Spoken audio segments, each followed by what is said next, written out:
Arizona was able to win a game completely out of their comfort zone against a top 15 team. If they grow as a team, watch out, world.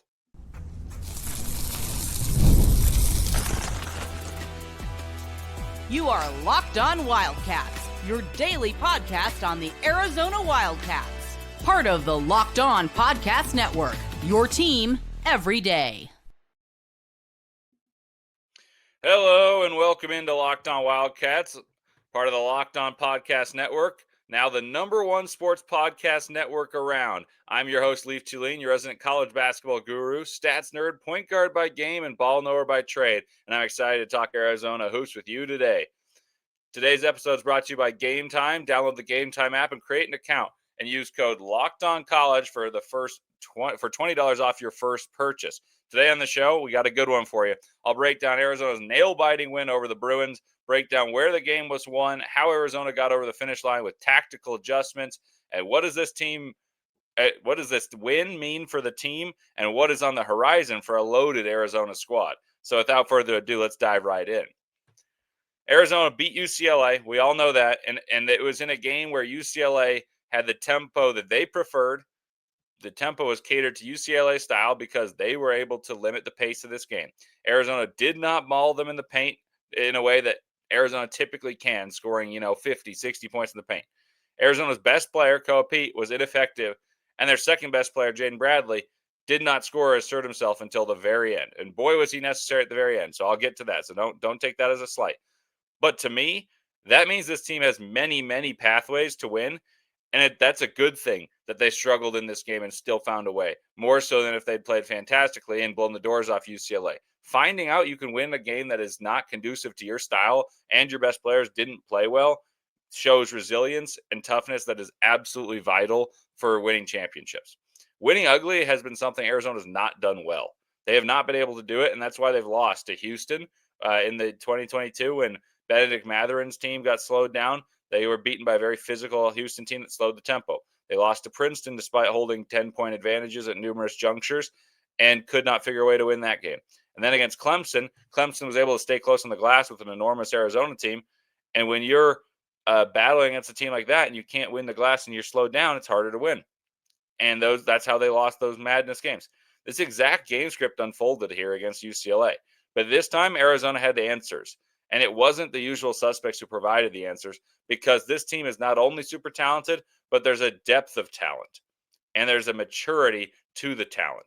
Arizona can win even if it means straying from their identity as they had to in this one. And that proves a ton.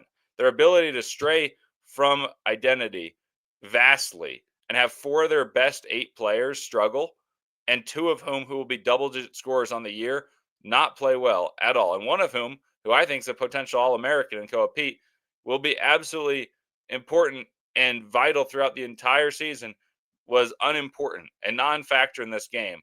A guy who was the scouting focal point of Mick Cronin's defense, and Mick Cronin's scouting won the battle, and Koop was unimportant the entire second half. And yet, Arizona won this game in Inglewood. It wasn't at Pauley Pavilion, but it was in Inglewood. And it speaks volumes about this team's internal belief and depth. Additionally, applause is needed for the maturity of the veterans of this team. Not only did they play well in this game, but I'm talking just overall. The maturity of the veterans is referring to the sacrificing of playing extra minutes in their final season to play a vital role in a team with real championship aspirations. Anthony Dell'Orso could start on a lot of teams, and boy, was he fantastic. Tobe Awaka has started, and now he's coming off the bench. And both those guys were unbelievable in this game. The seniors won this game for Arizona. Bradley took over late, and he deserves a certain amount of applause for that. He took over late, scoring 9 of the final 12, and that has properly drawn an enormous reaction. But equally as important was on the opposite side of the ball was Tobe Awaka on defense, allowing Arizona to switch defensively and slow UCLA's attack, making them win isolation matchups rather than beat Arizona's high hedge. And we'll break that down for those who don't know what that means. But instead of hedging, so UCLA would quickly skip the ball, and Tyler Bilodeau and Xavier Booker had uncontested mid-range or three-pointers, UCLA was taking advantage of that defensive tactic. So Tommy Lloyd switched it up. And instead, Tobe Awaka got in a stance and switched on defense, and they hunted Tobe Awaka, but to no avail. Tobe Awaka got huge stops by moving his feet, contesting against mid-range jump shots, and he made UCLA play hero ball, stagnate their offense, and that was enormous down the stretch. And then Anthony Dell'Orso was the leading scorer in the game, and he came in, and Arizona was down by 10, 15-5. And then they were down again in the second half, and he had big shots to get them a rhythm in the first half to build the lead at half, as well as hitting a huge three to give Arizona a 60-59 lead. That Arizona, I think once they hit that, I felt pretty good about them winning that game. Obviously, a lot could still happen, but I just felt the composure and the momentum swing on that shot changed a lot. And let's not forget Mo Krivas. He's not a senior, but let's talk about veterans. He dominated for a stretch on both ends of the floor for the second half to open up an initial lead for Arizona in that second frame. And all night long, he controlled the paint, and he was assertive on the offensive glass as well, getting offensive rebounds and finishing with authority down low. And he changed UCLA's shot chart. I've said this for a few weeks when a lot of people were very hard on Krivas because he was playing a little soft offensively. I said his value is most apparent on defense, but here are the stats that prove it from just this game alone. And you can say, oh, like the stats I've proven from a couple years ago, that team was different. Well, with Mo in the game against UCLA, UCLA shot 50% at the rim, 27% from the paint, and 28% from the mid-range. Those are staggeringly low numbers, 27 in the paint, 28 from mid-range. And UCLA, when Mo was out of the game, shot 83% from two and 11 of 35 when he was in. Like that's the difference right there. Mo Krivas can guard. And aside from that absolutely vital importance, the point here is that Arizona found a way to win with their top scoring option, not a factor, saddled foul trouble and turning the ball over, harassed all game. None of the other freshmen stepped up and hit shots to make those matters worse, right? Like you'd expect Burries, Karchenkov, Arizona, someone to hit some shots if that happens. And none of them did so. It was effectively a home game for UCLA, played very slowly to the liking of Mick Cronin's Bruins. So that has a makings for a loss for Arizona in years past. And not only the talent level for Arizona that they had to overcome it was on display, but they had the poise and the resolve to come back and win this game despite not shooting well from three or even on the inside. They weren't scoring very well. And then the ancillary pieces, the guys I just mentioned, will only get better. The young guys will only get better throughout the season, along with Pete progressing to taking advantage of these double teams, not turning it over. And this was a team that scouts incredibly. UCLA always knows exactly where the ball's going. And Arizona was able to win this game. Winning this type of game is how you win championships. It's winning ugly and finding a way to win games that aren't necessarily conducive to your favorite style of play. And Arizona struggled in those type of games when teams can slow them down, when teams can limit the star on the interior and they don't shoot well. But it's a massive win for the program.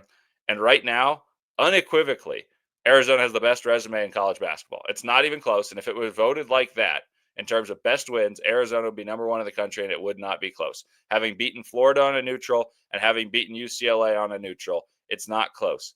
Coming up next, let's dive into the key junctures of this game that helped Arizona win, and we'll take a look at the film room to see what UCLA was doing to slow down Arizona, but what Tommy Lloyd did to counter Mick Cronin's advantages that he created early in the second half. All that and more ahead on Locked On Wildcats.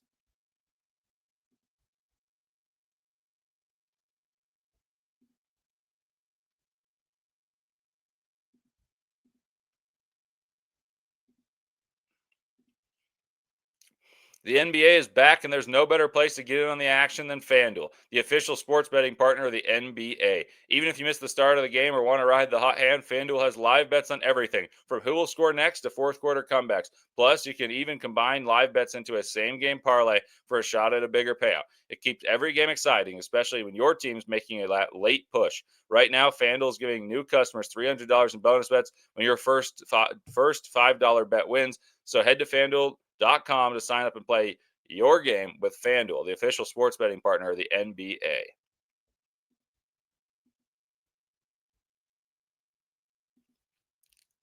Thank you for making Locked On Wildcats your first listen of the day, and thank you for making Locked On the number one sports podcast network. I'm Leif Thulin with you here on Locked On Wildcats, and we're going to discuss the critical stage of this game and how Arizona persevered and explore some of the tactical adjustments made that I think won this game for the Wildcats.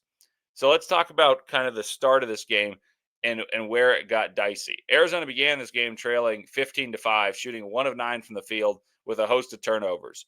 And that was due to double teams and stunts on Pete. And so we expected that Mick Cronin would double. And I talked about this in the preview, that I thought Pete would get the ball down low. And when a double team would come, he would spray the ball out to shooters. He was trying to do that. Issue being Arizona didn't shoot particularly well. Bigger issue being Pete had happy feet, was traveling, trying to punish switches. Double would come. He sprayed the ball into the stands. He just looked sped up. And I think generally a freshman gets sped up and you typically lose that game, especially if you're uber reliant on that freshman. And that's the thing about Arizona. Their balance is impressive because Pete can be an All-American. He showed an All-American level against Florida, and that was still one of the most impressive performances of the entire season thus far by anyone, not just Arizona Wildcats related. And he can dominate against one of the best front lines.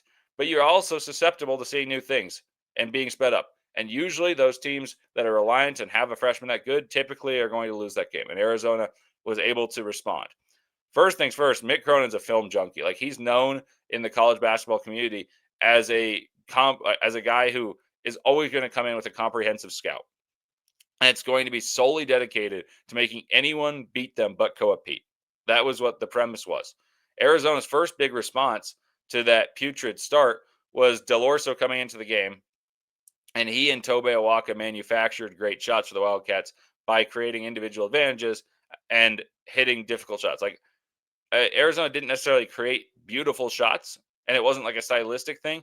They were able to, with composure, find shots that they wanted to take. Dell'Orso hit a 3. They got out in transition a couple times. Awaka was able to muscle his way to an angle on the right side of the block and score. And Arizona just generally, when Pete came out of the game and Arizona started to make a run in that first half and eventually clawed their way back into the game, riding a 10-0 run in which they scored 6 possessions in a row, they were able to use their size and earn a few extra possessions to claw back into this game. One other interesting stylistic that I thought hurt Arizona in this game was the game plan was apparent to let Xavier Booker shoot pick and pops. And early, he helped build that lead for the Bruins by punishing what I call dare shots, where the Arizona Wildcats intentionally played drop coverage and allowed for him to shoot a pick and pop. And Xavier Booker has been a streaky shooter his entire career, both at Michigan State and now at UCLA. And he made a lot early, missed a fair amount in the middle, made a couple late, and then Arizona switched everything up later. We'll get to that in a moment. Arizona then took that away by switching the way they had played defense. And to me, the game shifted late in the first half when Arizona dug in, got a few runouts. They weren't necessarily scoring on those runouts all the time, but they were able to deflect the ball, get out in transition a couple times, and turn defense into offense to inspire belief. And like I said, in Arizona's best stretch that first half, they scored in 6 straight possessions and wrestled away a lead at the half. I wrote this during the first half, and I tweeted this out. And it says, no Pete, basically no Bradley in the first half, and this game is slow like UCLA wants, but Arizona leads at half. And Burries, Aristode, and Karchenkov didn't play well either. And I said in all caps in my notes, this bodes well for Arizona, and they should be thrilled to be in this spot. They should be thrilled to be in this spot, and even more so in the long term due to growth of young guys, but the solidity of vets. And I really think that's the game story for the whole game. And I said that at the half because none of the guys that I want to hit threes and support Pete, Burries, Aristode, Karchenkov hit threes. Dell'Orso did, of course, but of those 3, none of them shot well. Pete played terribly. Jaden Bradley was not important in that first half, and I would say played poorly in the first half, and yet they were leading against UCLA in a game played at UCLA's tempo. Arizona scored 28 first-half points on 36% shooting and led. That's super rare against a good team. And yet it felt like the odds were very much in Arizona's favor at that point, considering that. The second half began, and Krivas was the best player on the floor for a stretch. Arizona opened up a 5-point lead, leading 45-40, with Krivas dictating terms on the interior on offense with a slam, a hook shot, and on defense, I already mentioned his incredible numbers, holding them to 11 of 35 shooting from 2 on the floor and 83% when he was off the floor. Like, Krivas was a massive factor in this win. So he leaves the game. Koop comes in. There's different personnel in for Arizona, and Arizona began to hedge ball screens. So what hedging is what Houston does. So where a ball screen's up top, and the big is going to run out to the line of the screen and try to push the guard away, and then recover and not allow them to find the screener. And they run back, and the guard goes under and gets back to the guard defending as opposed to chasing over the screen. So Arizona began to hard hedge screens and pressure Donovan Dent. And Donovan Dent's super quick. He didn't play particularly well, credit to the Arizona defense, but they pressured Donovan Dent, and Dent is quick, and he got rid of the ball quickly to the pop guy, which was the answer that Mick Cronin came up with to punishing both drop coverage and hedging. And with no Krivas to anchor the rim behind, there was a less fear, and UCLA began to take control. They trailed 45-40 and then used a 12-2 run to open up a lead, and that extended all the way to a 17-4 run, spearheaded by Bilodeau hitting pick and pop jumpers from three and in the mid-range. And you felt like, oh, shoot, this is tenuous now. Like, Arizona doesn't have an answer for Tyler Bilodeau pick and pop. And here's the adjustment that I think inevitably actually won the game for Arizona. The adjustment from 7:37 onward in this game, and UCLA up by 8, was Arizona switched ball screens. And they've done this before. I talked about the versatility to do so with Koop playing switching 1 through 4 and having Krivas play drop coverage and protect the rim. Well, Arizona switched ball screens and played through Jaden Bradley on offense. Awaka played alongside Krivas rather than Pete, and Awaka slid his feet amazingly, and Krivas anchored the rim very well. Awaka became the guy that UCLA targeted and saying, okay, this is the guy to attack because he's not used to defending on the perimeter. And he held up admirably, and then some. And I would also like to shout out Braden Burries because his defense at the end of this game and in this stretch, despite poor shooting, shot terribly after hitting the first 3 of the game for Arizona. You're thinking, okay, he shot 3 in that first possession. They're really trying to get him involved. He hit one. He's a SoCal kid. Like, this is going to be great. He played hard and really defended well, had a big block at one point. And so the switching defense from UCLA, or the switching defense from Arizona, stopped UCLA from getting wide open shots on the pick and pop and made UCLA stagnant. They had to play hero ball, ISO ball. And Tommy Lloyd found a way to exploit what Mick Cronin wanted to do, which was run a ball screen, hit a pick and pop, and play out a rotation, swing the ball if Arizona rotates. And it made UCLA swing the ball slowly and play isolation basketball that slowed down the game, and Arizona was good enough defensively to make them shoot difficult shots. Kudos to Tobe Awaka. And on offense, Arizona got what they want because what they said is, let's simplify this. And according to Tommy Lloyd, the offense got a late jump start in the second half after a suggestion from the assistant coach, Ken Nakagawa. And according to Lloyd, he said, give the ball to Bradley in a high pick and roll and clear the paint and let him create. That's what they did. They set the screen high in the slot, which is like free throw line extended vertically as opposed to horizontally, and then let him get to his right hand by setting the screen high and setting him to the right hand, rolling towards the left and having most of the bodies on the weak side of the court. So there's no help to slow Bradley's roll getting to the rim. And he also was able to snake through it and get to his right hand on ones where they tried to force him left. And rather being forced to, feed the ball around and find a way to typically feed the low post, in which UCLA was doubling, they were hounding offensive players when they catch the post, making them swing the ball around. Arizona wasn't able to punish from 3. Arizona was able to score in the paint in crunch time by setting Bradley loose and getting him to his dominant hand with speed. The Wildcats, by the way, and this is huge at the end of the game because this is what they did best, but the Wildcats converted 60% of their shots from the field in the second half. But at the end of the game, they were at their best because of poise, tenacity, and fearlessness of Jaden Bradley. Because they knew at the end of the game, let's simplify it and do what we do well. Let's get the ball to a senior who knows where his butter, the bread is buttered, his money is made, and it's allowing him runways to his right hand at the rim with screens that clear a side. And when Bradley is in the slot, he has a great tactical advantage because he's quick. So typically you have these short rolls that you can throw to, but this time they weren't working, and Pete was out of the game. And additionally, the team still had a true belief they'd win because they had faith in Jaden Bradley, an understanding of hierarchy at the end of game. And not all teams have that. Not all teams understand that. At the end of the game, let's let Jaden Bradley work. And if the ball swings around, let's be ready to knock down a shot. The ball will move, but at the end of the game, let's get the ball to Jaden Bradley, go downhill and score. And he's converted big time against Florida and against UCLA. Last but not least, actually one more take, and then I'll go last not least. I think the understanding the hierarchy is really important, especially because Koop to me is still the best player on this team. But at the end of the game, Jaden Bradley's the closer. And I think Jaden Bradley understands that too. And there's a maturity for he, Tobe Awaka, Anthony Dell'Orso, that those seniors understand. Like, look, it's going to be often that that Koop going to carry us, but we just have to be there for these type of games and lead the youngsters to have them grow, and then we'll be rewarded in the long run with a true chance to win a championship. So, last but not least, I'll give my final takeaways. Review the keys that I set out for this game, and also briefly preview UConn for Wednesday's clash in Storrs, Connecticut against the third-ranked Huskies.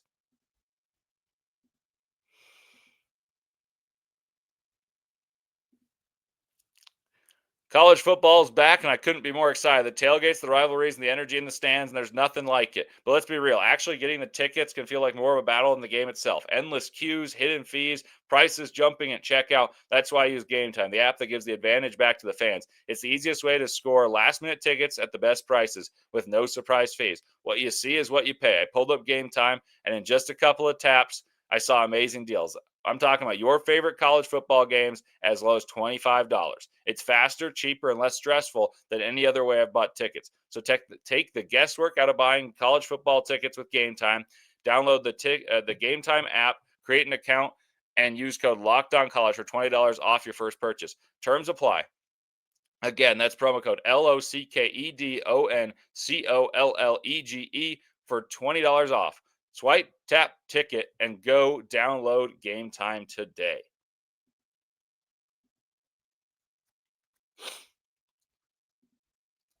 Leif Thulin here with you on Locked On Wildcats. I mentioned some keys to beating UCLA, and now we analyze how they went after having beaten UCLA. So, first key, you're going to say, oh, it's probably rebounds. Not today.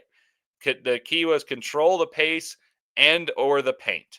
It's easier to slow down a game than it is to speed one up. So I expected UCLA to win that one. Obviously, it'd be a big win if Arizona could get the tempo up. So Arizona averages coming into this game 74 possessions per game, and UCLA 67. They played 69 possessions. So UCLA was able to dictate that tempo, both statistically, but also more importantly by the eye test. But the bigger goal was I wanted Arizona to win the paint battle, scoring 20 points more than UCLA did from either within the paint plus free throws. So Arizona scored 38 points in the paint plus 11 free throws made. That's 49 points. UCLA had 20 points in the paint plus 6 free throws, and that's 26. So 49 minus 26, that's 23. So they achieved that goal plus 23 in the paint plus free throws. That's a big win against a team of a high major quality that is not sacrificed much size in the matchup. So that's a good win. Stay close in the three-point battle was the second key I gave. And Arizona made 6 threes out of 19. UCLA shot wonderfully, knocking down 9 of 17, shooting north of 50%. So Arizona was -9 in the three-point battle. I believe I said you got to be within 12. And so that would be a win right there, although you're pretty disappointed that UCLA made that many. And I would say a lot of it had to do with the pick and pop ability from Xavier Booker and Tyler Bilodeau. And then the last key was Donovan Dent likes to get downhill. UCLA plays a slower pace. So the one thing you can't do is let them get to the free throw line and score a ton of their points there to stay up and to the pace and the offensive capacity of Arizona. And they did a fantastic job not fouling the Bruins. The Bruins only shot a few free throws. They shot 8 free throws, made 6 of them. So they did a great job not fouling. So keys wise, I wouldn't say they dominated in any aspect of the game. They did get a fair amount of points off of turnovers because there were a lot of turnovers, but they weren't like runouts. The fast break points weren't that high. You win the glass by 7. Arizona deserved to win, but like I said, it was a game that was dictated by UCLA, and it just speaks volumes to the resolve of Arizona. And then the one last kind of key I gave, I kind of broke down the groups of scoring. So I said if the combination of Burries, Awaka, and Krivas can score 30 or so points, it's very hard for them to lose. So they did not do that. Krivas and Awaka combined for 18, I want to say.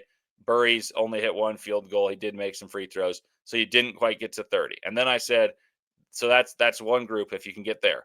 Then there's Dell'Orso, Karchenkov, and Aristode. Karchenkov and Aristode were silent. Dell'Orso had 20 to lead all scores.